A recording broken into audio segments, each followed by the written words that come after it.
సంగారెడ్డి జిల్లా పాసమైలారం ఘటన తీవ్ర విషాదాన్ని నింపింది. ఈ హృదయ విదారక ఘటనలో మృతుల సంఖ్య 37కి చేరడం కలిచివేస్తోంది.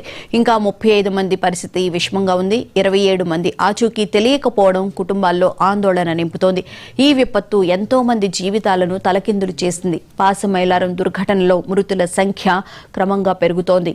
ఈ సంఖ్య మరింత పెరిగే అవకాశం ఉందని అధికారులు చెబుతుండడం ఆందోళన కలిగిస్తోంది. భవనం శిథిలాల కింద ఇంకా ఎంతమంది ఉన్నారో తెలియని పరిస్థితి నెలకొంది. ఎంతో ఆశతో కష్టపడి జీవించే వచ్చిన కార్మికుల జీవితాలు ఇలా అర్థాంతరంగా ముగిశాయి.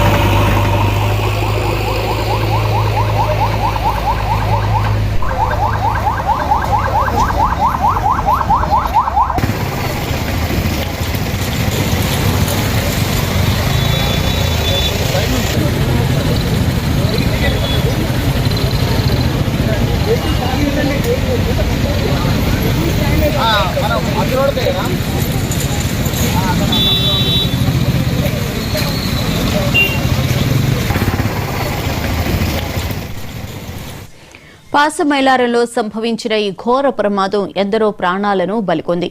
పటాన్చెరు ప్రమాద మృతుల సంఖ్య 37కు చేరడం, ఇంకా చాలా మంది ఆచూకీ తెలియకపోవడం అందరినీ కలిచివేస్తోంది. చీకటిలో తమ వారి కోసం ఎదురుచూస్తున్న కుటుంబాల ఆర్తనాదాలు గుండెలను పిండేస్తున్నాయి.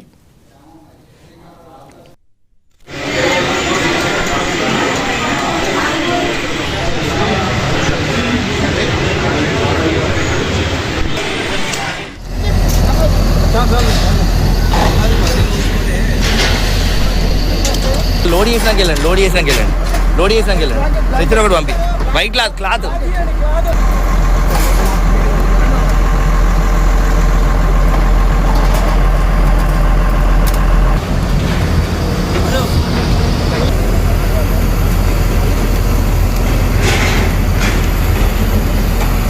చాలా అడిగి అయిపోయింది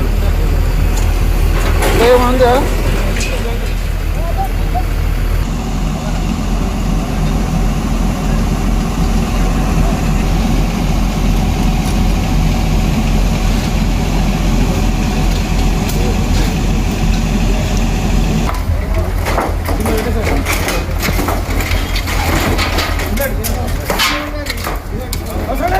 నాడు చలో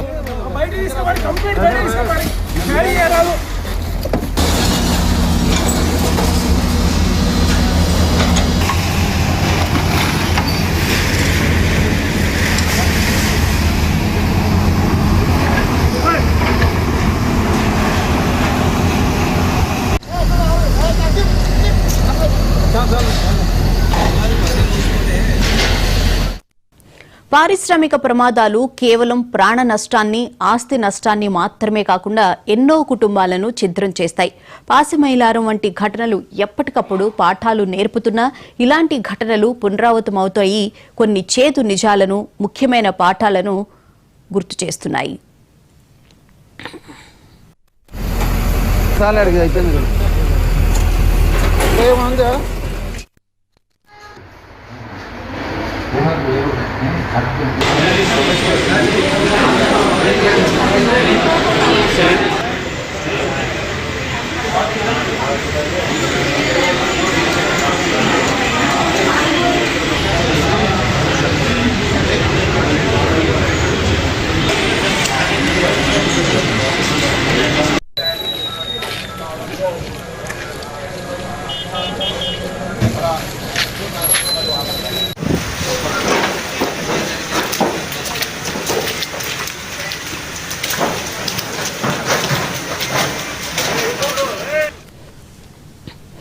పరిశ్రమలో అసలు భద్రతా ప్రమాణాలు ఏ విధంగా ఉన్నాయి, కఠినంగా చర్యలు తీసుకుపోవడం వల్లే ఇలాంటి ప్రమాదాలు జరుగుతున్నాయా, అసలు పాసమైలారం ఘటనకు సంబంధించి ఏం జరిగిందో తెలుసుకోవడానికి మనతో మాట్లాడడానికి సంగారెడ్డి జిల్లా కార్మికుల సంఘం నేత శ్రీధర్ గారు ఉన్నారు మనతో పాటు. శ్రీధర్ గారు నమస్తే అండి.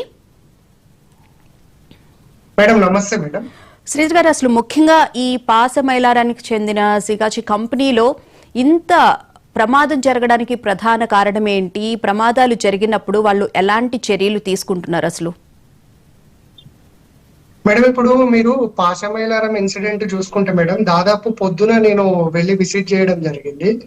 అయితే మాకున్న ఇన్ఫర్మేషన్ ఏంటంటే 143 మంది అటెండ్ అయ్యారు ఆ రోజు, నిన్న పొద్దున. సో దాదాపు 110 మంది అటెండెన్స్ వేసుకుర్రంట. సో ఒక 40 మంది వరకు ఇన్సిడెంట్ జరిగిన తర్వాత బయటపడడం జరిగింది. ఇప్పటి వరకు రికార్డ్ ఏంటంటే 36 మంది దొరికినట్టు, అక్కడ వాళ్ళ శవాల ఆజుకి దొరికినట్టు మనకి ఇన్ఫర్మేషన్ అందింది మేడం. అయితే పాశమైలారం పారిశ్రామిక వాడ ముఖ్యంగా మనకు ఏషియాలో పటాన్చెరు పారిశ్రామిక వాడకు ఒక పెద్ద గుర్తింపు ఉంది మేడం. అయితే ఎట్లయితే ఆ గుర్తింపు ఉందో, ఆ గుర్తింపు తగిన ప్రమాణాలు, భద్రతా ప్రమాణాలు కానీ, కార్మికులకు కల్పించే సదుపాయాలు కానీ, లేదంటే టీజీఐసి మెయింటైన్ చేసే రోడ్లు కానీ, ఇన్స్పెక్షన్లు కానీ, ఇవి ఎట్లాంటి గిట జరగవు.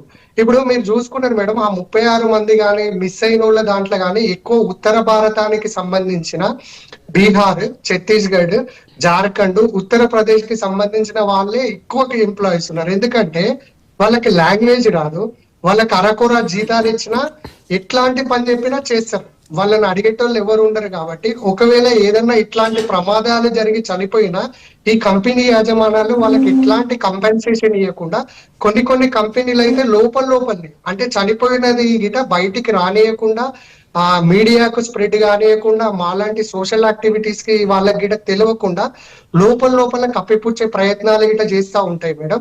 ఇప్పుడు మెయిన్ నిన్న రియాక్టర్ పేలింది మేడం. ఆ రియాక్టర్ పేలడానికి గిట కారణాలు ఏంటంటే అక్కడ ఇన్ఎక్స్పీరియన్స్డ్ పర్సన్, అంటే ఎవరైతే ఆపరేటర్ చేయాల్సిన టెక్నికల్ ఇంజనీర్ గ్రాడ్యుయేట్ ఉంటాడో అతను కాకుండా అక్కడ ఏదో ప్రాక్టికల్ గా పని నేర్చుకున్న ఏదో ఇట్లా యూపీ బీహార్ కి చెందిన కార్మికులను పెట్టి వాళ్ళతోని బలవంతంగా వెట్టి చాకిరీ చేపిస్తాడు.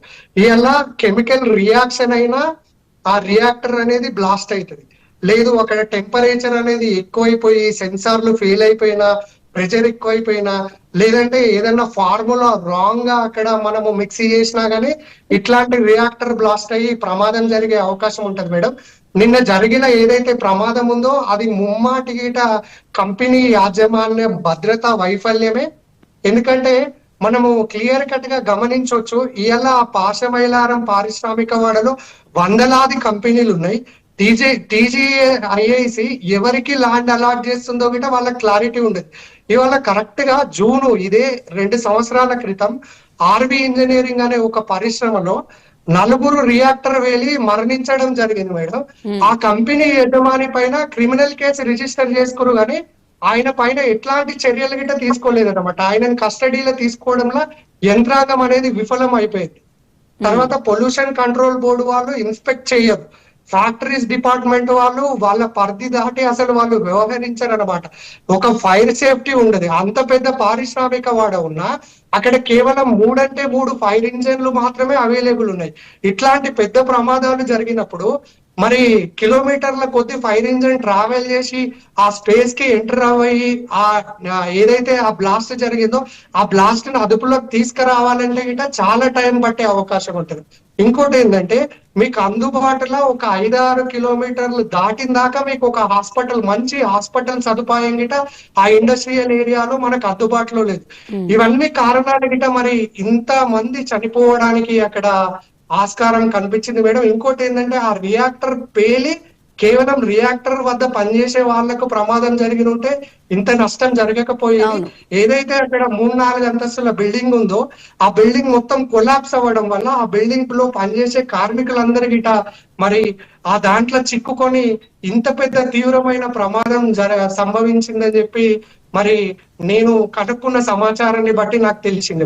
అలాగే శ్రీధర్ గారు, మీరు చెప్తున్న దాన్ని బట్టి కనుక చూస్తూ ఉంటే ముఖ్యంగా ఈ కెమికల్ ఫ్యాక్టరీస్ కి సంబంధించి సరైన ఇంజనీర్ లేకుండా ఇలాంటి కెమికల్ మిక్సింగ్ అసలు ఎందుకు పాల్పడుతూ ఉన్నారు? అంటే కేవలం డబ్బులు ఎక్కువ ఇవ్వాల్సి వస్తుంది అన్న దురుద్దేశంతోనే ఇలాంటి చర్యలకు పాల్పడుతున్నారా, లేకపోతే ఇంకా ఏదైనా కారణం ఉండొచ్చు అంటారా మీరు చూసిన దాన్ని? Exactly madam, exactly. ఎందుకంటే ఇప్పుడు కంపెనీ ఎస్టాబ్లిష్ చేసేదే వాళ్ళు లాభాపేక్ష లాభాపేక్ష కోసం. సో వాళ్ళు ఏంటంటే ఎక్కడ డబ్బులు మిగిలబట్టుకోవాలి, ఏదైనా స్థానికులను పెట్టుకున్నా లేదు ఎక్స్పర్ట్ అయిన గ్రాడ్యుయేట్స్ అని పెట్టుకున్నా వాళ్ళకంటూ ఒక పే స్కేల్ ఇవ్వాల్సి వస్తుంది.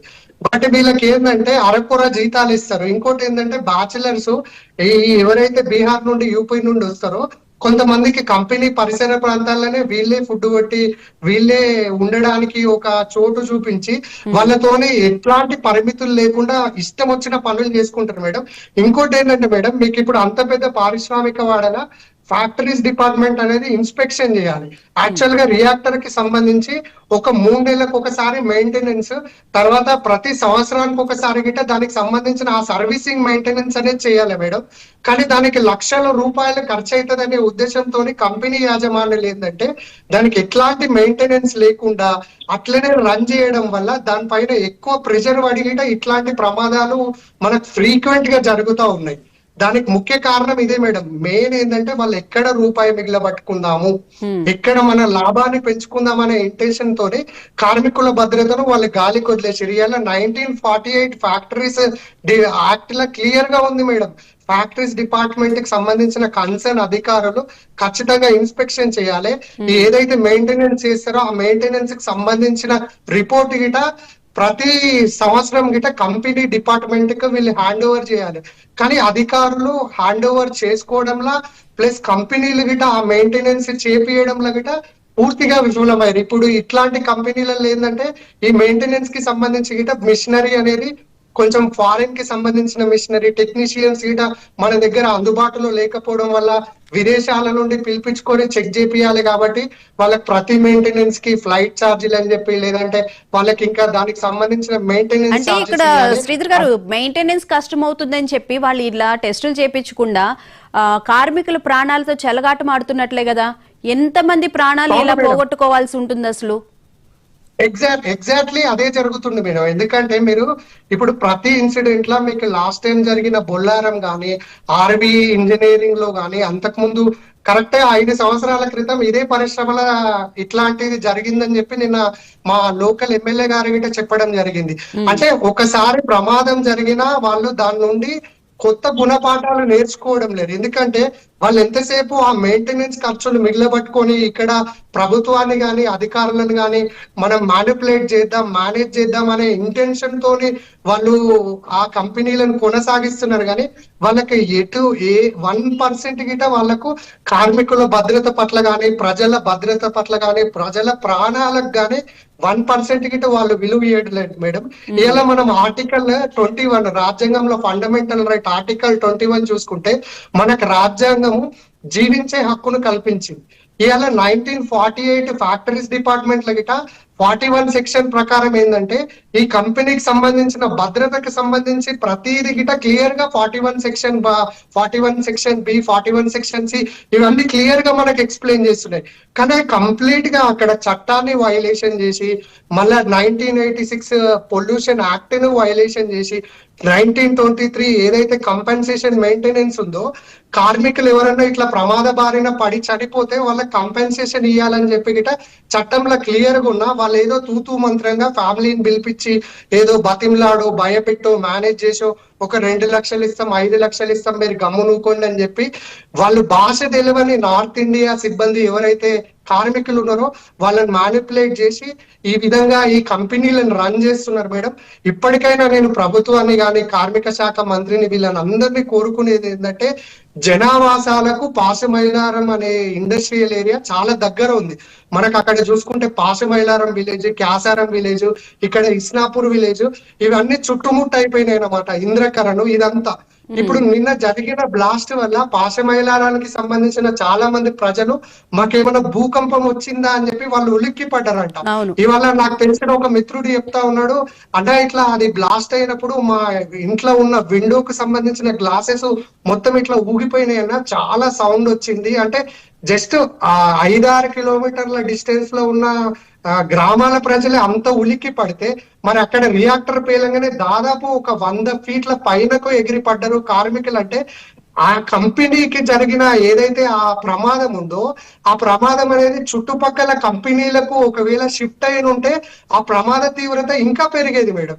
కాబట్టి దేవుడి దయ వల్ల మనం ఇంకా అంత పెద్ద ప్రమాదం జరగలేదు అనుకోవాలి. ఇప్పటికైనా సరే అధికారులు కళ్ళు తెరిచి మరి వాళ్ళ బాధ్యతను వాళ్ళ విధులను కరెక్ట్ గా నిర్వర్తించి మరి ఎప్పుడెప్పుడైతే ఇన్స్పెక్షన్ చేయాలో అవన్నిటిని గిట్ట ఇన్స్పెక్షన్ చేసి కరెక్ట్ గా వాళ్ళు పాటిస్తున్నారా, ఫైర్ సేఫ్టీ ఉందా, మరి కరెక్ట్ గా కార్మికులకు ఆ భద్రతా పరమైన ఎక్విప్మెంట్స్ వాళ్ళు ప్రొవైడ్ చేస్తున్నారా లేదా, కరెక్ట్ గా ఎక్స్పర్ట్ అయిన టెక్నీషియనే రియాక్టర్ రన్ చేస్తున్నాడా లేదా అని చెప్పి మరి ఫ్యాక్టరీ డిపార్ట్మెంట్ కానీ, పొల్యూషన్ కంట్రోల్ బోర్డు కానీ, లేబర్ డిపార్ట్మెంట్ కానీ వీళ్ళందరికీ కాన్సన్ట్రేషన్ చేయాల్సిన అవసరం ఎంతైనా ఉంది. రైట్ శ్రీధర్ గారు, మీరు కొంచెంసేపు అలా ఉండండి. అక్కడ ఉన్న స్థానికులు ఒకళ్ళు మనతో మాట్లాడడానికి సిద్ధంగా ఉన్నారు. శ్రీకాంత్ గారు నమస్తే మేడం. నమస్తే అండి. అసలు ఏం జరిగింది నిన్న? మీరు ఆ దుర్ఘటన జరిగినప్పుడు అక్కడ పరిసర ప్రాంతాల్లో ఉండడం జరిగిందా? ఎలా అనిపించింది అసలు ఆ ఘటన జరిగిన తర్వాత? దాదాపు 9:15 ఒక పెద్ద బ్లాస్ట్ వినిపించడం జరిగింది. బ్లాస్ట్ వినిపించగానే ఆ పక్కనే నేను ప్రెసిడెంట్ గా ఉన్నటువంటి హామ్ అండ్ పవర్ సొల్యూషన్స్ అనే కంపెనీ, అక్కడ ట్రాన్స్ఫార్మర్ మ్యానుఫ్యాక్చరింగ్ కంపెనీ ఉంటది. మా ఎంప్లాయీస్ కి ఫోన్ చేయగానే వాళ్ళు అప్పటికే భయభ్రాంతులకు గురై కంపెనీ నుండి బయటికి పరుగులు తీయడం ఇలాంటి సంఘటనలు చోటు చేసుకున్నాయి. అప్పుడు నాకు ఫోన్ లో ఈ మన సిగాచి క్లోరోకెమికల్స్ బ్లాస్ట్ అయ్యింది, అసలు చుట్టుపక్కల పొగ మొత్తం కమ్ముకొని ఏం కనబడటం లేదని చెప్తేనే మేము అక్కడికి చేరుకున్నాం. అసలు చాలా అంటే ఇనిషియల్ గా ఒక 1/2 అవర్ 45 మినిట్స్ వరకు అసలు ఏమీ కనపడలేదు. అక్కడ కొందరు బయటికి పరుగులు తీయడం, ఆ తర్వాత అక్కడ గాయపడ్డ ఎంప్లాయీస్ ని ఆ పక్కన ఉన్న వాళ్ళు, ఈ ఎంప్లాయీస్ వీళ్ళంతా ఆ బ్లాస్ట్ అయిన దగ్గర మొత్తం ఒక 200 మీటర్స్ వరకు ఉన్న వెహికల్స్ గ్లాసెస్ కూడా పగిలిపోయినాయి. ఆ వెహికల్స్ లోనే ఇనిషియల్ గా ఎలాంటి హెల్ప్ లేకుండే అక్కడ ఇండస్ట్రియల్ ఏరియాలో. ఆ ఫెసిలిటీస్ లేనందువల్ల మన ఎంప్లాయీస్ ట్రావెల్ చేసే బస్ లోనే వీళ్ళను దగ్గరలో ఉన్న ఫస్ట్ ఎయిడ్ సెంటర్స్ కి తీసుకుపోవడం జరిగింది. అలాగే దాదాపు ఒక 2 కిలోమీటర్ల వరకు ఈ శబ్దం వినిపించింది అని అంటున్నారు. అయితే ఇంత భారీ పేలుడు సంభవించడం వల్ల అగ్నికిలలు కూడా బాగా ఎగిసిపడ్డాయి. దాంతో పాటు అసలు 2 గంటల వరకు ఎలాంటి సహాయక చర్యలు చేయడానికి కూడా సాధ్యం కాలేదు అని చెప్పి కూడా అంటూ ఉన్నారు. శ్రీకాంత్ గారు, 2 గంటల అంటే ఒక దాదాపు 3 నుంచి 4 కిలోమీటర్ల దూరం ఈ శబ్దం వినబడడం జరిగింది వాస్తవం. అయితే అక్కడ ఇండస్ట్రియల్ ఏరియాలో మామూలుగానే అసలు ఎలాంటి ఫెసిలిటీస్ కూడా లేవు. ఇప్పుడు దాదాపు 200-300 కంపెనీలు, అందులో ఒక 50 నుంచి 60 వరకు హజార్డియస్ కెమికల్ మ్యానుఫ్యాక్చరింగ్ కంపెనీస్ ఉన్నాయి, ఫార్మా కంపెనీస్ ఉన్నాయి, అందులో రియాక్టర్స్ ఉంటాయి. ప్రమాదం అంచనా అంటే నష్ట నివారణ చర్యకు అసలు ఏమాత్రం కూడా అధికారులు ఎప్పుడు పూనుకోలేదు, ఆ కంపెనీ యాజమాన్యాలు పూనుకోలేదు. గతంలో కూడా చాలా ప్రమాదకరమైనటువంటి సంఘటనలు జరిగిన హిస్టరీ పాశమైలారం ఇండస్ట్రియల్ ఏరియాలో ఉంది. ఎక్కడ అనుమతించని కెమికల్ మ్యానుఫ్యాక్చరింగ్ ఇంత నగరానికి అతి దగ్గరలో ఉన్నప్పటికీ, అది కూడా బాగా జనసాంద్రత ఉన్నటువంటి గ్రామాలు ఉన్నాయి. మేజర్ గ్రామ పంచాయతీస్ ఇప్పుడు మున్సిపాలిటీలుగా మారినాయి. ఒక్కొక్క గ్రామంలో దాదాపు 50 నుంచి 60 వేల మంది నివసిస్తా ఉన్నారు. దానికి 1/2 కిలోమీటర్ దూరంలోనే అనేక గృహ నిర్మాణాలు ఇప్పుడు వస్తా ఉన్నాయి, ఇంతకు మునుపు ఉన్నాయి.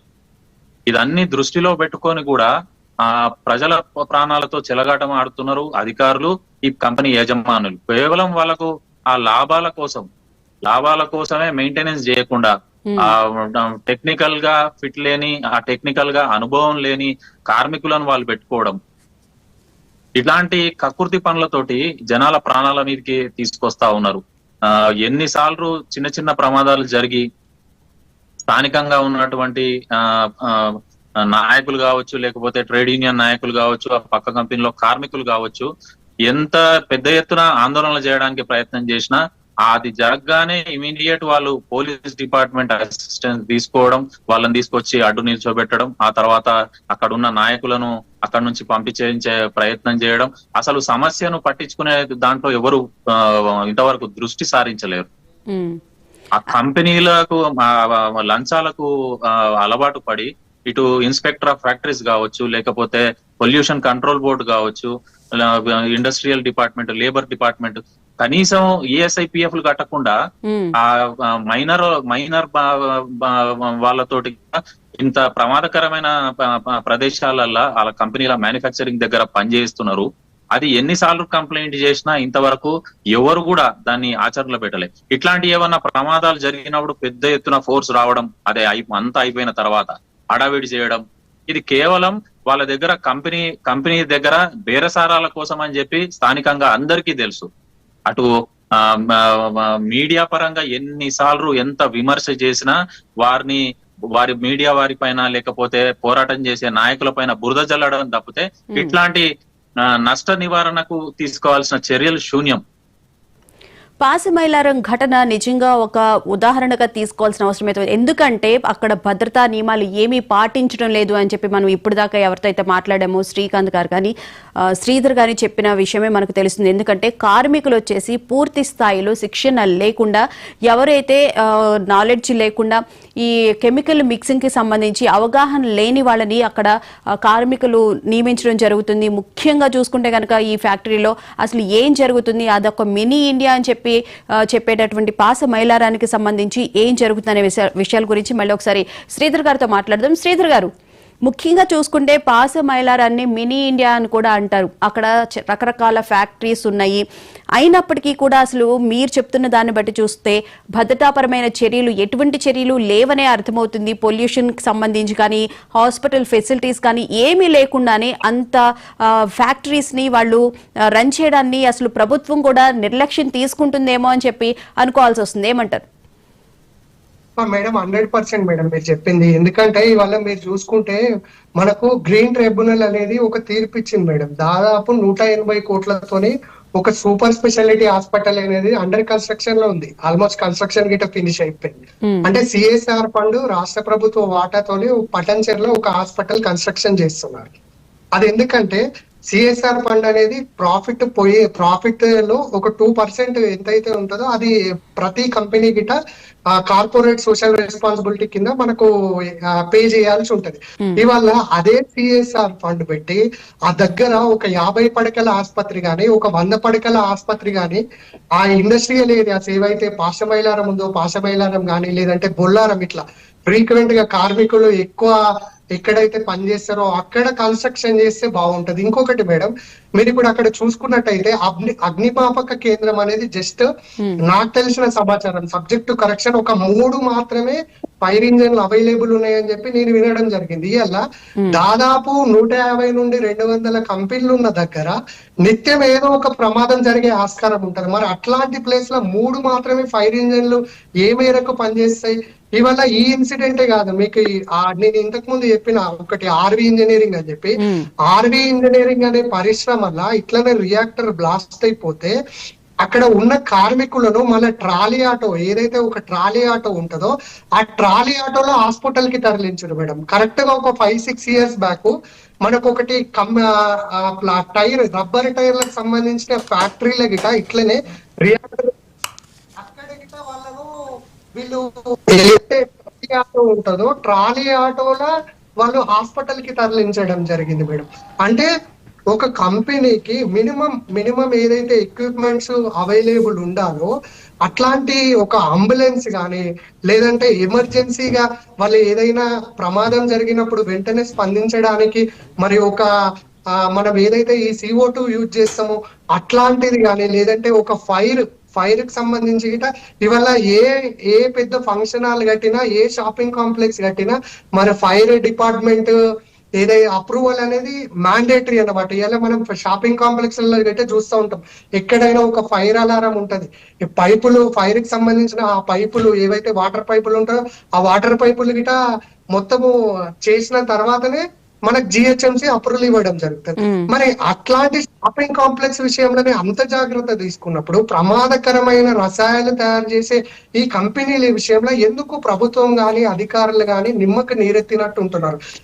ముఖ్యంగా ఇందాక శ్రీకాంత్ గారు మాట్లాడుతూ చెప్పిన దాంట్లో కూడా ఫార్మా కంపెనీస్ అక్కడ ఎక్కువ ఉన్నాయి అని చెప్పి కూడా చెప్పడం జరిగింది. అన్ని ఫార్మా కంపెనీస్ అంటే కంపల్సరీ కెమికల్ మిక్సింగ్ అనేది ఉంటుంది. అలాంటప్పుడు కూడా ఇలాంటి జాగ్రత్తలు అసలు ఎందుకు తీసుకోవడం లేదు ప్రభుత్వం తరపున? నుంచి కానీ లేకపోతే ఫ్యాక్టరీస్ తరపు నుంచి కానీ ఇన్ని ఫ్యాక్టరీస్ మీరందరూ ఉన్నాయని చెప్తున్నారు. సో మరి అన్ని ఫ్యాక్టరీస్ ఉన్నప్పటికీ కూడా 3 ఫైర్ ఇంజన్లు, ఒక్క హాస్పిటల్ కూడా లేకపోవడము, కార్మికులకు సంబంధించి ఎలాంటి భద్రతా చర్యలు తీసుకోకపోవడము చూస్తూ ఉంటే కేవలం ఇక్కడ ఫ్యాక్టరీస్ వాళ్ళు చెప్పే ప్రలోభాలకి అధికారులు కూడా లొంగుతున్నారు అని చెప్పి అనుకోవాలా? 100% మేడం, 100%. మీరు ఈ రోజు ఇన్సిడెంట్ ఇంత హైలైట్ అయింది కాబట్టి ప్రభుత్వ యంత్రాంగం అంతా దిగి అక్కడ ఈ చర్యలు చేపడుతున్నారు. కానీ ఇంతకు ముందు నేను మీకు ఎగ్జాంపుల్ గా ఇచ్చిన ఆ 1, 2, 3 సందర్భాలల్లో మీకు కనీసం ఒక ప్రభుత్వ స్థాయి అధికారి గిట కరెక్ట్ గా రెస్పాండ్ అయ్యి ఏదైతే యాజమాన్యం ఉంటుందో ఆ యాజమాన్యం పైన క్రిమినల్ కేసులు పెట్టి వాళ్ళకు వార్నింగ్ ఇచ్చే పరిస్థితి గిట ఇప్పటికీ లేదు మేడం. ఎంతసేపు వాళ్ళు మన ఏదంటారు సింపుల్ సెక్షన్లతో పెట్టి యాజమాన్యాలు తప్పించడానికే వాళ్ళు ఫస్ట్ ప్రియారిటీ ఇస్తారు. కానీ మరి ఈ కార్మికుల భద్రతకు, కార్మికులను బతికిద్దాం, కార్మికుల కుటుంబాలు రోడ్డున పడకుండా కాపాడదామనే ఇంటెన్షన్ 1% గిట వాళ్ళకు ఉండదు మేడం. ఎందుకంటే ఒకవేళ అట్లాంటి ఇంటెన్షన్ వాళ్ళకు ఉండుంటే ఇట్లాంటి ఇన్సిడెంట్స్ జరిగినప్పుడు వాళ్ళు ఖచ్చితంగా మరి రియాక్ట్ కావాలి. ఇవాళ మీరు చూడండి, 2 మంత్రులు, ఒక జిల్లా కలెక్టర్, ఎస్పీ వీళ్ళందరూ పర్యవేక్షిస్తున్నారు. ఈ రోజు ముఖ్యమంత్రి గిట అక్కడికి విజిట్ చేయడానికి వస్తున్నారు.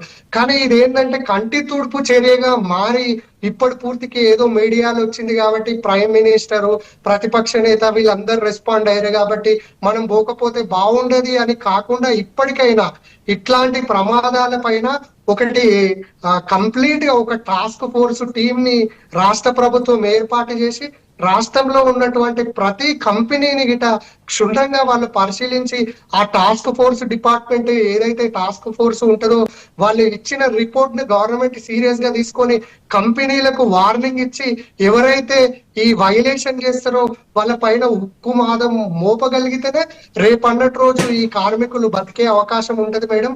ఇది ఒకవేళ జనావాసాలకు ఇంత దగ్గరుండి ప్రమాద తీవ్రత పెరిగితే మరి ఇంకా మరణాల సంఖ్య భవిష్యత్తులో గిట పెరిగే అవకాశం ఉంటది. కాబట్టి నేను మహా న్యూస్ ద్వారా ఈ రాష్ట్ర ప్రభుత్వాన్ని, రాష్ట్ర కేంద్ర ప్రభుత్వాలను నేను ఒకటే కోరుకుంటున్నా, ఇప్పటికైనా మీరు మానవతా దృక్పథంతో ఇట్లాంటి సంఘటనలు భవిష్యత్తులో జరగకుండా ఫ్యాక్టరీస్ డిపార్ట్మెంట్ కి, పొల్యూషన్ కంట్రోల్ బోర్డుకి, లేబర్ డిపార్ట్మెంట్ కి స్ట్రిక్ట్ గా ఆర్డర్స్ పాస్ చేయండి.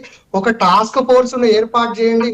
కంపెనీలలో ఉన్నటువంటి ఎక్విప్మెంట్ లేని వాళ్ళు దాన్ని ఎప్పుడు సర్వీస్ చేయించారు, అక్కడ ఉన్న భద్రత ఏవైతే ఎక్విప్మెంట్స్ అవైలబుల్ ఉన్నాయి, కార్మికుల భద్రతకు సంబంధించి వాళ్ళకి జీతాలు ఏ విధంగా ఇస్తున్నారు, ఈఎస్ఐ పిఎఫ్లు ఇస్తున్నారా, వాళ్ళతో వెట్టి చాకిరీ చేయిస్తున్నారా, వాళ్ళని ఎట్లా వాడుకుంటున్నారు అనేది గిట్ట కూలంకషంగా ప్రభుత్వం ఒక రిపోర్ట్ తీసుకొని మరి దానిపైన చర్యలు తీసుకుంటేనే భవిష్యత్తులో ఇట్లాంటి ఘటనలు జరగకుండా ఉంటాయి మేడం. అప్పుడే కంపెనీ యజమానులు గిట మరి కొంచెం బాధ్యతతో మెలుగుతాయి. కాబట్టి మనం ఇట్లాంటి సంఘటనలు జరగకుండా జాగ్రత్త పడగలుగుతామని చెప్పి మహా న్యూస్ ద్వారా తెలియజేసుకుంటున్నాను. రైట్. శ్రీకాంత్ గారు, ఇది విషయం చెప్పాల్సిన బాధ అనిపిస్తున్నప్పటికీ కూడా ఇప్పటికీ ఈ ప్రమాదంలో మృతి చెందిన వారి సంఖ్య 39కి కూడా పెరిగింది అని అంటున్నారు. ఇంకా 43 మంది ఆచూకీ కూడా లభ్యమవ్వాలి. అయితే శ్రీకాంత్ గారు, మీరు కూడా ఒక కంపెనీలో వర్క్ చేస్తున్నారని చెప్పారు. సో మీరు పనిచేసే కంపెనీలో ఎలాంటి సౌకర్యాలు ఉన్నాయి? ఎందుకంటే ఇప్పుడు ఈ ప్రమాదం జరిగినప్పుడు మాత్రమే మాట్లాడుతూ ఉంటారు, మళ్ళీ తర్వాత ఈ విషయాల గురించి అసలు పట్టించుకునే పరిస్థితి అయితే ఉండదు. ఎవరైనా కంపెనీ వాళ్ళైనా సరే, అధికారులైనా సరే, ఎందుకు అంత నిర్లక్ష్యం వహించాల్సిన అవసరం ఏముంది అసలు? మేడం, చిన్న కరెక్షన్. నేను ఎంప్లాయీ కాదు, కార్మిక సంఘ నాయకుడిని. గడియల శ్రీకాంత్ గౌడ్ నా పేరు, ఎక్స్ జెడ్పీటీసీ పటాన్చెరు. ఓకే. అయితే ఇప్పుడు నేనున్న company engineering company, transformer manufacturing company. అది అక్కడ కూడా అనేక రకాలుగా ప్రమాదాలు జరిగే అవకాశం ఉంటది. అంటే కెమికల్ కంపెనీలతో పోల్చుకుంటే చాలా తక్కువ. అయినప్పటికీ కూడా ఆ కంపెనీలో మాకు ఎప్పటికీ ఒక అంబులెన్స్ పెడతాం, కానీ ఇవి సరిపోవు. మేము ఆ యాజమాన్యంతో ప్రతి మీటింగ్ లో కూడా మేము వాదిస్తా ఉంటాం. వాళ్ళు ఎంతసేపటికి దాన్ని దాటవేసి కనీస సౌకర్యాలు కల్పించకుండా ఎప్పుడు కూడా వాళ్ళ ప్రొడక్షన్ పైన దృష్టి పెట్టడం, కాస్ట్ ఆఫ్ ప్రొడక్షన్ ఎట్లా తగ్గించుకోవాలి, ఎంప్లాయీస్ కి సమకూర్చాల్సినటువంటి సదుపాయాలు సమకూర్చకుండా, సేఫ్టీని దృష్టిలో పెట్టుకోకుండా వాళ్ళు కేవలం ఇప్పుడు కార్మిక సంఘాలు కూడా ఎట్లా ఇబ్బందులు పడుతున్నాయంటే, ఏదన్నా మేము గట్టిగా ఏదన్నా దాని గురించి యాజిటేషన్ చేద్దామా, లేకపోతే ఏదన్నా పోరాటం తీసుకుపోదామా అంటే ఇమీడియట్ గా అటు లేబర్ డిపార్ట్మెంట్ నుంచి ఇటు పోలీస్ డిపార్ట్మెంట్ నుంచి మాకు విపరీతమైన ఒత్తిడి, అంటే కంపెనీ దగ్గరికి పోనీయకపోవడం, ఇట్లా వాళ్ళను కలవకుండా చేయడం, లేదా ఆ యొక్క సంఘాన్ని నిర్వీర్యం చేయడం, ఇలాంటి వాటిపైన దృష్టి పెడతా ఉంటారు. కానీ వాళ్ళు ఆ కంపెనీ యొక్క మంచి నడవడిక కోసము, వాళ్ళ భవిష్యత్ కోసము అవి ఒకవేళ పాటిస్తే అటు ఎంప్లాయీకి కంపెనీకి చాలా బాగుంటదనే విషయాన్ని వాళ్ళు మర్చిపోతారు. ఇట్లాంటి ఇబ్బందులు గతంలో కూడా చాలా జరిగినాయి, పెద్ద పెద్ద ప్రమాదాలు జరిగినాయి. ఇండస్ట్రియల్ ఏరియాలో ఉండాల్సిన అక్కడ ఒక అసోసియేషన్ ఉంది, మన TSIICకి సంబంధించి, దానికి కార్యవర్గం ఉంది. ఆ కార్యవర్గం వాళ్ళలో వాళ్ళు కుమ్ములాడుకొని ఒక మాఫియాగా ఏర్పడి ఈ కెమికల్ కంపెనీలకు, మిగతా కంపెనీలకు, ఆ యాజమాన్యాలకు ఒత్తాసు పలకడం, వాళ్లకు అవసరమున్న అవసరాలను తీర్చుకోవడానికి ఎలాంటి అధికారినైనా సరే, ఇట్లా ప్రభుత్వంలో ఉన్న ఎవరినైనా సరే మెప్పించుకోవడం, ఆ తర్వాత వీళ్లకు కావాల్సిన పనులు చేసుకోవడం తప్పితే అటు కార్మికులకు సంబంధించి, కార్మికుల భద్రతకు సంబంధించి, అదే విధంగా వారి యొక్క యోగక్షేమాల గురించి కావచ్చు, లేకపోతే సంక్షేమం గురించి కావచ్చు, ఎలాంటి పట్టింపు లేదు, దాని గురించి ఒక ప్రణాళిక లేదు, వాళ్ళకు ఒక ముందు చూపు లేదు. ఇటువైపు కార్మిక సంఘం తరఫున యాజమాన్యాలకు ముఖ్యంగా ఎన్నిసార్లు మొరబెట్టుకున్నా, ఇప్పుడు ప్రతి జిల్లాలో ఒక సంక్షేమం కోసం ఒక గవర్నమెంట్ తరఫున డిస్ట్రిక్ట్ లేబర్ కమిషనరేట్ ఏర్పాటు చేయడం జరిగింది. వాళ్ళు ఈ కార్మికులు వెళ్ళి ఏదన్నా కంప్లైంట్ చెప్తే ఆ చెప్పిన తర్వాత 10 రోజులకు కంటి తుడుపు చర్యగా ఏదో అలా తోచినట్టు వ్యవహరించడం తప్పితే కంపెనీలలోకి రావడం, అక్కడ గైడ్ లైన్స్ ప్రకారం వాళ్ళ యొక్క సేఫ్టీ గాని, లేకపోతే సెక్యూరిటీ గాని, వాళ్ళ యొక్క కావాల్సిన సదుపాయాలు గాని ఉన్నాయా లేవా, లేకపోతే ఆ కంపెనీ పైన ఏం చర్య తీసుకోవాలి, అటు ప్రభుత్వం తరఫు నుంచి కానీ, ఇటు లేబర్ కమిషనరేట్ నుంచి కానీ ఆ చర్యలు శూన్యం. గతంలో చాలా ప్రమాదాలు జరిగినాయి, ఎంతో మంది కార్మికులు వాళ్ళ కుటుంబాలు చిన్నాభిన్నమయ్యి వాళ్ళు పని చేసుకోకుండా ప్యారలైజ్ అయిన సిచ్యువేషన్స్ చాలా ఉన్నాయి, ప్రాణాలు పొడగొట్టుకున్న సిచ్యువేషన్స్ ఉన్నాయి.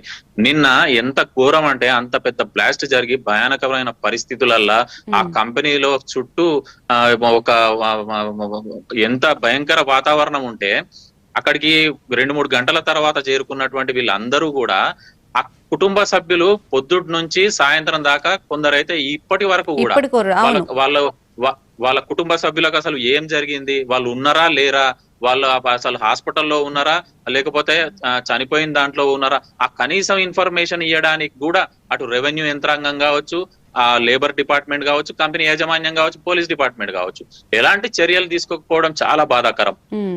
మీరు నిన్న మీడియా ఛానల్స్ లో కూడా చూసారు, ఆ కుటుంబ సభ్యులు రాళ్ళు తీసుకొని ఆ అంబులెన్స్ల మీదకి, అధికారుల మీదకి పోవడం. అంటే వాళ్ళ బాధ ఆ విధంగా ఉంది, ఏమీ సమాధానం చెప్పడం లేదు, ఎవరు ఏం జరిగింది అనేది వాళ్ళు తెలుసుకోలేకపోతున్నారు, వాళ్ళ బాధని ఆ విధంగా వ్యక్తపరిచారు. అయితే ఒకదాని తర్వాత ఒకటి ప్రమాదాలు జరుగుతున్నాయి. ఇప్పుడు కొద్దిసేపటి క్రితం కూడా శివకాశిలో బాణాసంచా తయారు చేస్తూ కూడా ప్రమాదం జరిగింది, దాంట్లో 2 మహిళలు 5గురు మృతి చెందినట్లుగా కూడా తెలిసింది. ఏంటి అసలు ఇంత ప్రమాదాలు జరుగుతూ ఉన్నప్పటికీ కూడా అసలు ఏం జరుగుతుంది, ఎలాంటి చర్యలు తీసుకోకపోతున్నారు అంటే, ముఖ్యంగా చూసుకుంటే సార్ ఇక్కడ లేబర్ యాక్ట్ ప్రకారం కార్మికులకు సంబంధించి చాలా సదుపాయాలు కల్పిస్తారు, కానీ అవి ఓన్లీ పేపర్స్ కి మాత్రమే పరిమితం అవుతున్నాయేమో అనిపిస్తుంది. ఖచ్చితంగా వారి యొక్క పర్యవేక్షణ లేకపోవడం, వారు చేయాల్సిన డ్యూటీని నిర్వర్తించకపోవడం, ఇట్లాంటి ఘోరమైనటువంటి సంఘటనలు జరిగినాక కూడా వాళ్ళు దీని వల్ల ఏమన్నా నేర్చుకుంటారు అంటే దాన్ని ఒక లెసన్ గా తీసుకొని భవిష్యత్తులో ఇలాంటివి జరగకుండా చర్యలు తీసుకుందామనే దాని ఏ ఒక్క డిపార్ట్మెంట్ కూడా శ్రద్ధ లేదు. నిజంగా పారిశ్రామిక ప్రాంతంలో ఆ యొక్క కంపెనీ యాజమాన్యాలు వీళ్ళకి ఇస్తున్న లంచాలు కావచ్చు, లేకపోతే వీళ్ళను ఏ రకంగా వాళ్ళు లోబర్చుకొని అనేక ఒత్తిళ్లతోటి వీళ్ళను కంపెనీల వైపు రాకుండా చేస్తున్న సంఘటనలు చాలా చూస్తాం. పొల్యూషన్ ప్రాబ్లం అయితే ఈ ప్రాంతంలో అటు బొల్లారం గాని, ఇటు ఇస్నాపూర్ గాని దశాబ్దాల కాలంగా ఎన్ని పోరాటాలు చేసినా ఈ అధికారులు గాని, అటు ప్రభుత్వం గాని కనీసం చీమగుట్టినట్టు కూడా వాళ్ళకు లేకపోవడం, ఇక్కడ ఏ స్థాయిలో పొల్యూషన్ ఉందనేది ఒక ఇంటర్నేషనల్ సైంటిస్టులు ఇక్కడ రీసెర్చ్ కి వచ్చి ఒక భూమి పైన నరకం అంటే ఏదైనా ఉంది అంటే అది పారిశ్రామిక ప్రాంతమైనటువంటి బొల్లారం పాశమైలారం అని వర్ణించడం జరిగింది.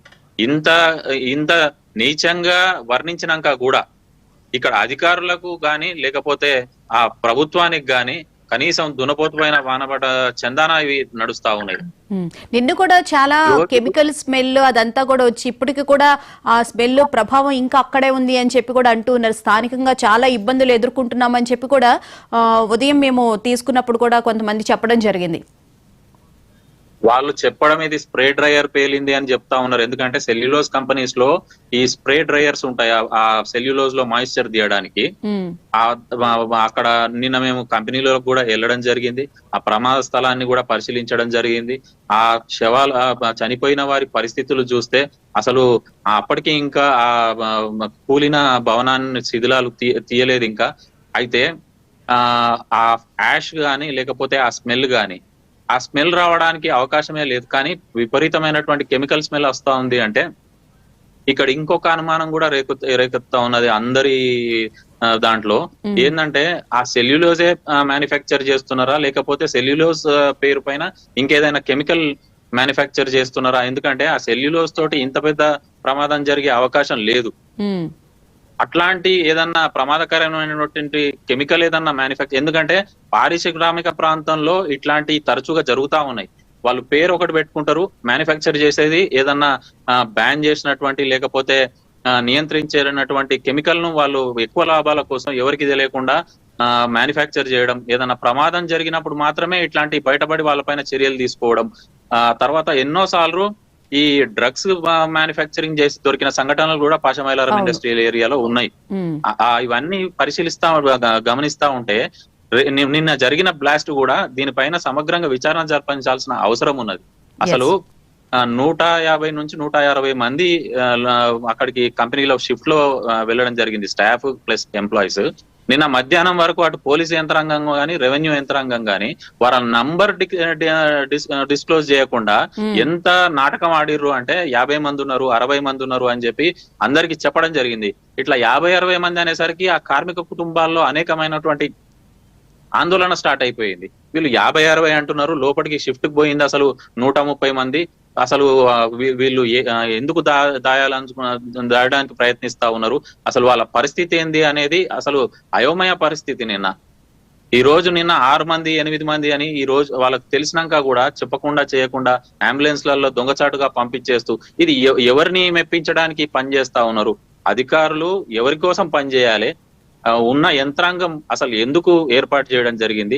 ఇవన్నీ విస్మరించి మీరు అడిగినట్టుగా ఎన్ని నిబంధనలు ఉన్నా నియంత్రించడానికి అవకాశం ఉన్నా కేవలం కాసులకు కక్కుర్తిబడి ఆ కంపెనీ యాజమాన్యాల తాయిలాలకు లోబడి అధికారులు పనిచేయకపోవడం, గతంలో జరిగినటువంటి ప్రమాదాలను దృష్టిలో పెట్టుకొని దానికి కారకులైన బాధ్యులైన వారి మీద క్రిమినల్ చర్యలు గనక తీసుకొని ఉంటే ఇట్లాంటివి రిపీట్ కావు. ఇప్పుడు థియేటర్ లో తొక్కిసలాట జరిగితే దానికి సంబంధించిన వాళ్ళని జైలుకు పంపించిన మహానుభావులు ఇంత పెద్ద ప్రమాదాలు జరిగినప్పుడు దీనికి సంబంధించిన అధికారులను ఇండస్ట్రియల్ సేఫ్టీ కావచ్చు, ఇండస్ట్రియల్ సెక్యూరిటీ కావచ్చు, డిసిఎల్ కావచ్చు, పొల్యూషన్ కంట్రోల్ బోర్డు కావచ్చు, ఆ తర్వాత ఈ దీంట్లో సెక్యూరిటీ గురించి కానీ సేఫ్టీ గురించి కానీ ఇన్స్పెక్ట్ చేసే ఇండస్ట్రియల్ డిపార్ట్మెంట్స్ కావచ్చు, ఈ అధికారులంతా నిద్రమత్తులో ఆ లంచాలకు అలవాటు పడి ఈ రోజు ఈ ప్రమాదానికి కారకులయ్యారు. మేము స్థానికంగా డిమాండ్ చేసేది ఒకటే, ఇట్లాంటి అధికారులను మీరు ఎందుకు వారిపైన క్రిమినల్ చర్యలు తీసుకోవడం లేదు? మీరు శాఖాపరంగా ఎందుకు వారిపైన మీరు చర్యలు తీసుకోకపోవడం లేదు? వారికి కూడా అలవాటు అయిపోయింది, ఏదైనా ప్రమాదం జరిగినప్పుడు హడావిడి జరుగుతుంది, ఆ తర్వాత 4 రోజుల తర్వాత అంతా కామన్ అయిపోతుంది, మాకు వచ్చే ప్రమాదం ఏం లేదు అనే ఒక బాధ్యతారాహిత్యమైనటువంటి ఇలాంటి సంఘటనల ద్వారానే వారు వీటిపైన దృష్టి పెట్టడం లేదు. ఈ ప్రమాదాలు తరచుగా జరుగుతా ఉన్నాయి, అమాయకుల ప్రాణాలు పోతా ఉన్నాయి, వాళ్ళ కుటుంబాలు రోడ్డున పడతా ఉన్నాయి. అధికారుల మీద కూడా కఠిన చర్యలు తీసుకోవాల్సిన అవసరం అయితే చాలా ఉందండి. రైట్, శ్రీధర్ గారు, ముఖ్యంగా చూసుకుంటే నిన్న సిగాచి కంపెనీ ఏదైతే ఉందో అది గుజరాత్ బేస్డ్ కంపెనీ అని చెప్పని అంటున్నారు. ఇతర రాష్ట్రాలకి చెందినటువంటి కంపెనీస్ ఎక్కువగా హైదరాబాద్ చుట్టుపక్కల ప్రాంతాల్లో ఏర్పాటు చేయడానికి ప్రధాన కారణం ఏమై ఉండొచ్చు? అంతేకాకుండా వేరే రాష్ట్రాల నుంచి కూడా కార్మికుల్ని ఇక్కడికి తీసుకువచ్చి చాలా తక్కువ శాలరీస్ ఇచ్చి వాళ్ళని పనిలోకి తీసుకుంటున్నారు అని అంటే వాళ్ళ మీద భారం పడకుండా చేసుకోవడం కోసమే ఇలాంటి నిర్ణయాలు తీసుకుంటున్నారా? అవును మేడం, కరెక్టే. ఎందుకంటే ఇప్పుడు ఫర్ ఎగ్జాంపుల్ నిన్న జరిగిన ఇన్సిడెంట్ లా మేజర్ పార్ట్ వచ్చేసి మనకు నాన్ లోకల్సే ఉన్నారు మేడం. ఒకవేళ ఇస్నాపూర్, పాషమైలారం లేదంటే సంగారెడ్డి జిల్లా తెలంగాణకు వాళ్ళు సంబంధించినట్టుంటే వాళ్ళ రిలేటివ్స్ కానీ స్నేహితులు కానీ ఎవరో ఒక ఇన్ఫ్లుయెన్స్ పర్సన్స్ ఉంటారు. కాబట్టి స్థానికులు ఇట్లాంటి కంపెనీలలో పోయినప్పుడు వీళ్ళు ఏంటంటే వీళ్ళకు భాష అర్థమవుతుంది, స్థానికంగా వీళ్ళకి కొంచెం పట్టు ఉంటది కాబట్టి యాజమాన్యాల పప్పులు ఉడికాయి. కాబట్టి ఏంటంటే వాళ్ళు చెప్పిన దానికి వీళ్ళు తలూపరు. ఎందుకంటే కొన్ని రూల్స్ మాట్లాడే అవకాశం ఉంటది, తర్వాత హయ్యర్ అథారిటీస్ కి కంప్లైంట్ చేసే అవకాశం ఉంటది, లేదంటే స్థానికంగా ఉన్న యూనియన్ లీడర్లకు గిట్ట కంపెనీలో జరుగుతున్న అరాచకాల గురించి చెప్పే అవకాశం ఉంటది. కాబట్టి స్థానికులకైతే జీతాలు ఇవ్వాలి, స్థానికులు మనం చెప్పిన పని చెయ్యరు, రూల్స్ మాట్లాడతారు, మన పప్పులు ఉడికై లోపల మనము బయట బోర్డు ఒకటి పెట్టి లోపల ఒకటి తయారు చేస్తే వీళ్ళు బయట మనకు స్ప్రెడ్ చేస్తారనే ఉద్దేశంతో స్థానికులకు ఎక్కువ ప్రియారిటీ ఇవ్వకుండా వాళ్ళు ఎవరైతే ఈ యూపీ, బీహార్ ఈ రాష్ట్రాలకు సంబంధించిన కార్మికులు కేవలం బతుకు తెరువు కోసం మాత్రమే ఇక్కడికి రావడం జరుగుతూ ఉంటది. వాళ్ళ ఫస్ట్ ఇంటెన్షన్ ఏంది, మనకు నెలకు వచ్చేసరికి ఏదో ఒక పని చేస్తే కొంచెం జీతం వస్తే మనం దాంతో లైఫ్ లీడ్ చేద్దామనే ఉద్దేశంతో వాళ్ళు ఇక్కడికి వస్తారు. ఇంకొకటి వాళ్ళకి ఈ భాష తెలియదు కాబట్టి వాళ్ళు ఏ పని చెప్పినా చేస్తారు, రూల్స్ మాట్లాడరు, ఏది చేయమంటే అది చేస్తారు. ఇవాళ రియాక్టర్లు ఉన్నాయి మేడం, రియాక్టర్ ని ఒక ప్రొఫెషనల్, ఒక టెక్నీషియన్ నడపాలి. కానీ ఏం చేస్తారంటే వీళ్ళు బట్టిచ్చేసి ఆ పనిని ప్రాక్టికల్ గా ఈ లేబర్లకు నేర్పించేసి నువ్వు అదాన్ చేయి, ఇదాన్ చేయి, ఇది తిప్పు, ఇది కలుపు, అది ఇంత కలుపు, ఇది ఇంత కలుపు అన్నప్పుడు వాళ్ళకి తెలియదు ఏది ఏ ఈక్వేషన్లు చేయాలి, ఏది ఎప్పుడు ఆన్ చేయాలి, ఏది ఎంత హీట్లు ఉంచాలని. వాళ్ళు చదువుకోలేరు కాబట్టి, వాళ్ళకి తెలియదు కాబట్టి తక్కువ జీతాలకు పని చేస్తున్నారు.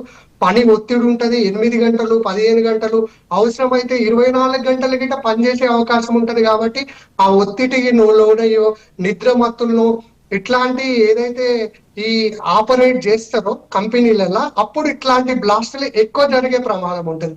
ఇంకొకటి మీరు ఇంకో క్వశ్చన్ అడిగారు, హైదరాబాద్ లాంటి ఏరియాలనే ఇన్ని ఇండస్ట్రీస్ ఉంటాయంటే మన దగ్గర ఇన్ఫ్రాస్ట్రక్చర్ గిట్ట బాగుంది మేడం. ఇన్ఫ్రాస్ట్రక్చర్ ఉన్న దగ్గరనే ఇండస్ట్రీస్ వస్తాయి కాబట్టి ఆ ఇన్ఫ్రాస్ట్రక్చర్ అనేది బాగుంది కాబట్టి ఇండస్ట్రీస్ వస్తున్నాయి. ఇంకోటి ఏంటంటే మీరు గమనించారు లేదా 2014లో తెలంగాణ ఎప్పుడైతే డిక్లేర్ అయిందో, తెలంగాణ డిక్లేర్ అయిన తర్వాత అంటే అన్అఫిషియల్ గా గవర్నమెంటే, ప్రభుత్వమే ఆఫీసర్లకు మీరు ఏ కంపెనీల దగ్గరికి పోవద్దు, ఏ కంపెనీలలో విజిట్ చేయొద్దు అని చెప్పి రిస్ట్రిక్ట్ చేసి వాళ్ళ చేతులు కట్టేసిరు అని ఒక చర్చ గిట బయట నడుస్తా ఉంది. ఎందుకని అంటే కంపెనీ వాళ్ళు పోతే దానికి సంబంధించిన వాళ్ళ బయట పడుతుంది అని చెప్పి ఇన్స్పెక్టర్లను గిట్ట కట్టడి చేసిర్రు, ఇన్స్పెక్షన్లు తగ్గించారు. ఎందుకంటే ఒక రాష్ట్రం డెవలప్ కావాలంటే ఇండస్ట్రీస్ రావాలి, ఇండస్ట్రీస్ రావాలంటే వాళ్ళకి సంబంధించి ఒక ఫ్రీ ప్లాన్ ఉండాలి కదా వాళ్ళకి. అంటే ఎట్లాంటి ఒత్తిడి లేకుండా అడగంగానే భూమి ఇచ్చేటట్టు, కార్మికులు దొరికేటట్టు, ఎట్లాంటి ప్రభుత్వ అధికారులు మరి ఆ ఫ్యాక్టరీస్ కూడా సరైన భద్రతా ప్రమాణాలు తీసుకునే విధంగా చర్యలు తీసుకోవాల్సిన అవసరం కూడా ప్రభుత్వం మీదే ఉంటుంది కదా. 100% మేడం. కానీ ఇక్కడ ప్రభుత్వమే ఫెయిల్ అయింది. ఎందుకంటే ప్రభుత్వం అధికారులు అంటే ఎవరు, ఆన్ బిహాఫ్ ఆఫ్ గవర్నమెంట్, అంటే గవర్నమెంట్ తరపున పనిచేసే ప్రతినిధులే ఇవాళ నిద్రమత్తులో ఉన్నారంటే దాని వెనకాల ప్రభుత్వం గిట ఉంటది కదా మేడం. ఇవాళ మీకు గత ప్రభుత్వ హయాంలో కనీసం ఈసారి నేను చూస్తున్నా ఈ ఇన్సిడెంట్ జరిగి ఈ మాత్రమన్నా ప్రభుత్వ అధికారులు, మంత్రులు రెస్పాండ్ అయ్యారు. కానీ గత ప్రభుత్వంలో నేనైతే ఒక్క న్యూస్ ఛానల్ గిట్ట చూడలే ఈ సంబంధిత అధికారి గాని, కలెక్టర్ గాని, ఒక సంబంధిత శాఖ మంత్రి రెస్పాండ్ అయ్యిందని చెప్పి నేను ఏ రోజు గిట్ట చూడలేను. ఎందుకంటే కొత్త రాష్ట్రం వచ్చింది కాబట్టి మనము కంపెనీలు రావాలి, అభివృద్ధి కావాలంటే మనం రెస్ట్రిక్షన్ పెట్టొద్దు, రెడ్ కార్పెట్ వేయాలి, కార్మికులను ఎట్లా వాడుకున్నా మనం క్వశ్చన్ చేయొద్దు. కాబట్టి ఈ కార్మిక చట్టాలను మనం డైరెక్ట్ గా కాకుండా ఇండైరెక్ట్ గా నిర్వీర్యం చేయాలి అనే ఉద్దేశాన్ని వాళ్ళు కంటిన్యూ చేసిరు. కాబట్టి ఇవాళ ఇట్లాంటి ప్రమాదాలు జరుగుతున్నాయి. ఇవాళ నేను ఈ ప్రభుత్వాన్ని గిట్ట నేను ఒకటే అడుగుతున్నా, ప్రజాప్రభుత్వం అని మీరు చెప్పుకుంటున్నారు కదా, ఇది మీకు కళ్ళు తెరిచి కనువిప్పు కలిగించే సంఘటన కాబట్టి ఇప్పటికైనా సరే ఈ సంబంధిత మంత్రి గాని ముఖ్యమంత్రి గాని మీరు ఒక వైట్ పేపర్ రిలీజ్ చేయండి, ఒక శ్వేతపత్రాన్ని రిలీజ్ చేయండి. గత 2014 నుండి ఇప్పటి వరకు ఎన్ని ఇండస్ట్రీస్ అయినాయి, ఇండస్ట్రీలల్లా కార్మికులకు ఇస్తున్న జీతభత్యాలు ఏంది, అక్కడ పాటిస్తున్న భద్రతా ప్రమాణాలు ఏంది, అసలు కంపెనీలు నిజంగానే బయట బోర్డు ఒకటి పెట్టి లోపల ఒకటి మ్యానుఫ్యాక్చర్ చేస్తున్నాయా? ఇప్పుడు మీకు తెలుసో తెలియదు madam, last time Bollaram industrial ఏరియాలో ఒక పర్సన్ దొరికిండు మేడం, ఆయన అల్ఫోజోరం అనే కెమికల్ తయారు చేస్తుండు. అల్ఫోజోరం ఆయన just in the span of 1-2 years లో 60 కోట్ల ఇన్కమ్ సంపాదించిండు. అంతకు ముందు గిట నిషేధిత డ్రగ్ అనేది బొల్లారం ఇండస్ట్రియల్ ఏరియాలో దొరికింది. ఒకవేళ కనుక ప్రభుత్వం గాని యంత్రాంగం గాని కరెక్ట్ గా పనిచేస్తే ఇట్లాంటి ఇన్సిడెంట్లు ఎందుకు జరుగుతాయి? ఇలా ముఖ్యమంత్రి గారు గిట మొన్న మత్తు పదార్థాలను వదలండి అని చెప్పి మొన్న ఒక పెద్ద డే సెలబ్రేట్ చేసిండు. మరి ఇట్లాంటి ఇండస్ట్రియల్ ఏరియాలలో బోర్డు ఒకటి పెట్టి ఏదో ఒక పైన పర్మిషన్ తీసుకొని మత్తు పదార్థాలను, నిషేధిత డ్రగ్స్ ను, నిషేధిత కెమికల్స్ ను వాళ్ళు తయారు చేసి, ఇందాక శ్రీకాంత్ గారు మాట్లాడినప్పుడు కూడా అదే చెప్పారు, అసలు లోపల ఏం చేస్తున్నారో కూడా తెలియట్లేదు అని చెప్పి. పర్మిషన్ ఒకటి తీసుకుని వాళ్ళు ఒకటి కెమికల్ లో తయారు చేస్తున్నట్లు అనిపిస్తుంది అని చెప్పి శ్రీకాంత్ గారు కూడా అదే అన్నారు. అవును మేడం, ఎగ్జాక్ట్లీ మేడం. నేను ఇంతకు ముందు మీకు ఆర్వి ఇంజనీరింగ్ అని చెప్పిన ఎగ్జాక్ట్ గా లాస్ట్ 2 years బ్యాక్ జరిగింది. ఆయన చూడ్డానికి బయట ఒక పర్మిషన్ పెట్టుకున్నాడు మేడం, ఏదో బోర్డు. లోపల ఏంటంటే కొంచెం గడ్డి, కొన్ని ఆవులను కట్టేసి లోపల ఏదో రియాక్టర్ పెట్టుకొని దాంట్లో ఏదో కెమికల్ మ్యానుఫ్యాక్చరింగ్ చేస్తున్నారు మేడం. దానికి సంబంధించి నేను TGIIC వాళ్ళకు, పొల్యూషన్ కంట్రోల్ బోర్డు వాళ్ళకు, వీళ్ళందరికీ గిట నేను ఒకటి కంప్లైంట్ పెడితే ఆ ఫ్యాక్టరీస్ డిపార్ట్మెంట్ కి సంబంధించి సార్ దానికి కోర్టులో కేసు వేసినాం, మీరు అటెండ్ కావాలి, ఈ డేట్ ఉందని రిటర్న్ లో వాళ్ళే నాకు చెప్తా ఉన్నారు అనమాట. ఒక బాధ్యతాయుతమైన అధికారులు వాళ్ళు అటెండ్ అయ్యి వాళ్ళు కేసు ప్రూవ్ అయ్యేటట్టు, కంపెనీ యజమానికి శిక్ష పడేటట్టు చేయాల్సిన వాళ్ళు రిటర్న్ లో నాకే ఫోన్ చేసి, సార్ ఈ రోజు హియరింగ్ డేట్ ఉంది, మీరు అటెండ్ కండి, మీరు కంప్లైంట్ ఇచ్చారు కదా, మీరు వెళ్ళండి అని చెప్పి రిటర్న్ లో వాళ్ళు నాకే చెప్తున్నారు. TSIIC వాళ్ళు ఏం చెప్పారు అంటే, మేము కరెంట్ కట్ చేయించినాం, అక్కడ ఏం మ్యానుఫ్యాక్చర్ అవుతుందో మాకు తెలియదు, మేము ఆ ల్యాండ్ అయితే అలాట్ చేసినాము, దాన్ని క్యాన్సలేషన్ చేసినామని వాళ్ళు రిప్లై ఇచ్చారు. అంటే ఎంతసేపు ఏంటంటే వాళ్ళు అప్పటి పూర్తికి ఎవరో ఒకరు ప్రశ్నిస్తే దానికి ఏదో కంటి తుడుపు చర్యగా ఒక సమాధానం వాళ్ళ ముఖాన కొట్టేసి తర్వాత వీళ్ళ పనులు వీళ్ళు చేసుకుంటారు మేడం. మేడం ఇంకొకటి, మీ మహా న్యూస్ ద్వారా నేను రాష్ట్ర ప్రభుత్వానికి గాని ప్రజలకు గాని ఒక 2 అంశాలు చెప్పదలుచుకున్నా మేడం. ఇలా ఈ జనావాసాలకు దగ్గరగా ఉన్న ఏవైతే ప్రమాదకరమైన కంపెనీలు ఉన్నాయో ఆ ప్రమాదకరమైన కంపెనీలను సిటీ అవుట్స్కట్లకు, జనావాసాలకు దూరంగా అయ్యేలా నిమ్స్ ఉంది జహీరాబాద్, అట్లాంటి ప్రదేశాలకు షిఫ్ట్ చేయాలి. షిఫ్ట్ చేస్తేనే భవిష్యత్తులో ఇట్లాంటి ప్రమాదాలు జరిగినప్పుడు అమాయకమైనటువంటి ఎవరైతే ఇక్కడ రెసిడెంట్స్ ఉంటారో వాళ్ళు బలి కాకుండా ఉంటారో. నంబర్ 2 మేడం, ఇప్పుడు మనం ఈ కెమికల్ అని ఏదైతే మాట్లాడుతున్నామో ఇవల్ల మనకు మూసి ప్రక్షాళన అని చెప్పి ప్రభుత్వం ఒక గొప్ప నిర్ణయాన్ని తీసుకుంది మేడం. అయితే మీకు ఈ ఇండస్ట్రియల్ ఏరియా పాశమైలారం గాని బొల్లారం గాని ఈ ఇండస్ట్రీలకు సంబంధించిన వాటర్, కెమికల్ వాటర్ అంతా ఈ వివిధ రకాలుగా వివిధ కాలువల ద్వారా నక్కవాగులో కలుస్తుంది మేడం. నక్కవాగులో కలిసి ఆ నక్కవాగు అనేది మన మంజీరా, ఇస్మాయిల్ఖాన్పేట అనే విలేజ్ దగ్గర మంజీరా నదిలో ఆ వాటర్ అనేది కలుస్తుంది మేడం. ఈ కెమికల్ వాటర్ అంతా పోయి Nakkavagu drainage water, chemical water మొత్తం పోయి ఆ మంజీరా నదిని పూర్తిగా కలుషితం చేస్తుంది. ఇవల్ల ప్రభుత్వము చేతులు కాలినాక ఆకులు పట్టుకున్నట్టు ఎట్లయితే ఈ మూసి ప్రక్షాళన కోసం లక్షల కోట్లు కేటాయిద్దాం అనుకుంటుందో ఇప్పటికైనా ప్రభుత్వం మేల్కొని ఈ జంట నగరాలకు తాగునీటికి ఉమ్మడి మెదక్ జిల్లా, నిజామాబాద్ లాంటి ఏవైతే జిల్లాలు ఉన్నాయో ఆ జిల్లాలకు తాగుకు సాగుకు వాడే ఆ మంజీరా నదిని ఈ కాలుష్యం బారి నుండి కాపాడాల్సిన బాధ్యత గిట ఈ ప్రభుత్వం పైన ఉంది మేడం. కాబట్టి మీ మహా న్యూస్ వాళ్ళ గిట నేను ఒకటే కోరుకుంటున్నా, మీరు ఒక సోషల్ కాజ్ తీసుకున్నారు, ఒక సామాజిక బాధ్యతగా తీసుకొని ఈ ఇండస్ట్రీస్ పైన ఎట్లయితే డిబేట్ పెట్టారో మీరు మంజీరా నదికి సంబంధించిన కాలుష్యం పైన గిట మీరు స్థానిక రైతులతోని, ఉమ్మడి మెదక్ జిల్లాకు సంబంధించిన ప్రజలతోని ఒక డిబేట్ పెట్టండి. ఎందుకంటే ఈ కెమికల్ వాటర్ అంతా పోయి ఆ మంజీరా నదిలో కలిసి ఆ మంజీరా నది గిట పూర్తిగా కాలుష్యమై విషపూరితం అయితే తర్వాత మనకు తాగడానికి గిట మంచినీరు దొరికే అవకాశం ఉండదు మేడం. కాబట్టి నేను చేతులు జోడించి మహా న్యూస్ ద్వారా వేడుకుంటుండే ఏంటంటే సేవ్ మంజీరా ప్లీజ్. రైట్, మూసీతో పాటు మంజీరా ప్రక్షాళన కూడా చేయాల్సిన అవసరం ఉందని చెప్పారు. రైట్, శ్రీకాంత్ గారు చివరిగా మీరేం చెప్తారు? ప్రభుత్వాన్ని ఏం డిమాండ్ చేస్తున్నారు?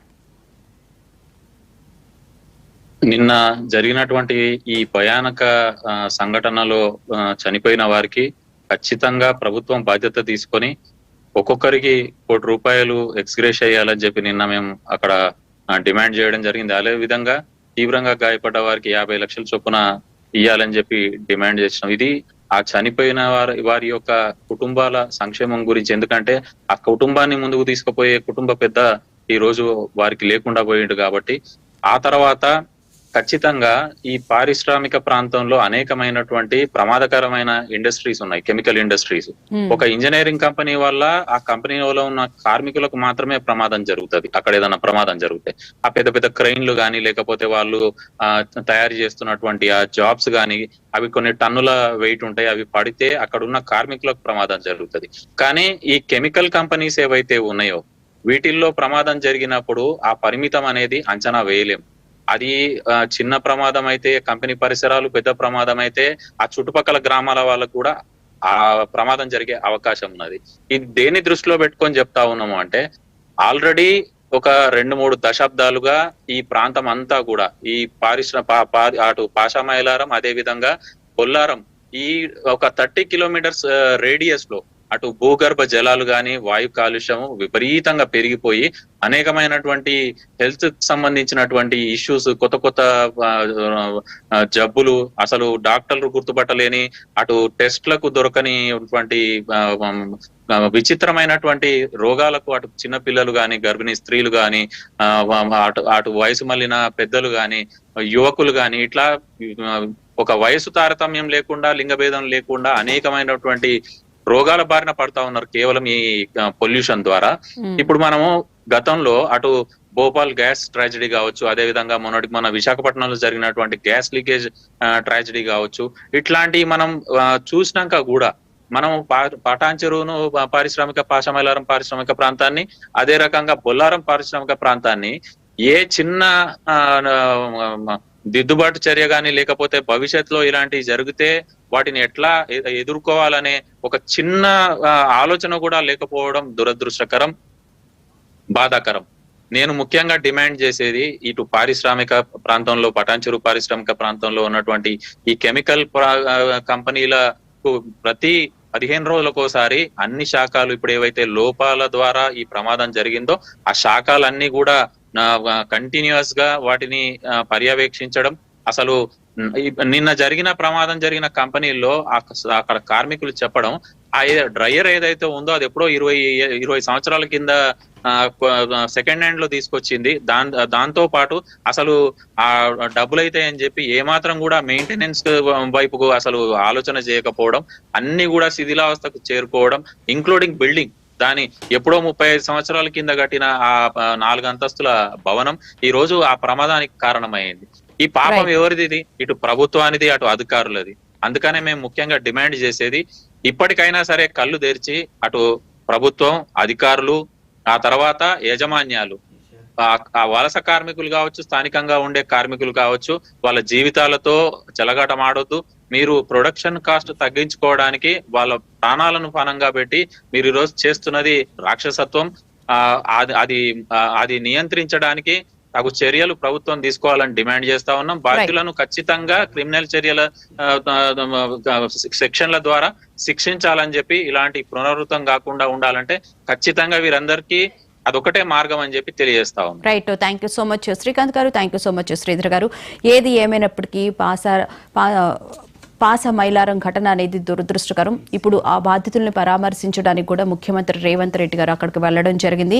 అయితే దీనిలో ఈ ఘటనలో 39 మంది వరకు మృతి చెందినట్లుగా కూడా వార్తలు వస్తున్నాయి. ఇంకా కొంతమంది ఆచూకీ అయితే తెలియలేదు.